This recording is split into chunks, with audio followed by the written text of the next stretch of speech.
about a little bit more animal spirit medicine today? The crow. Spiritually strong, creative, watchful. The crow has long been a symbol of magic. Magnetic timekeepers. Chronos. Chronos.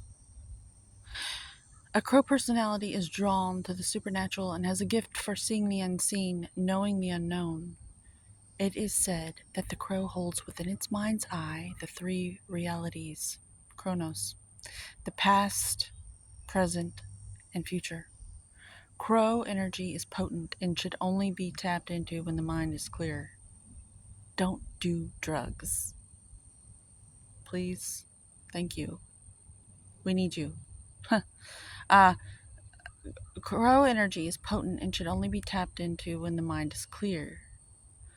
Those with crow tendencies must balance their lives with a healthy diet, joyful friends, and regular self-study.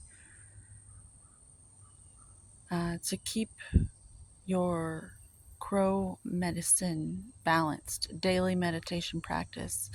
When you're in balance, you're psychic, you're strong, and you're clear.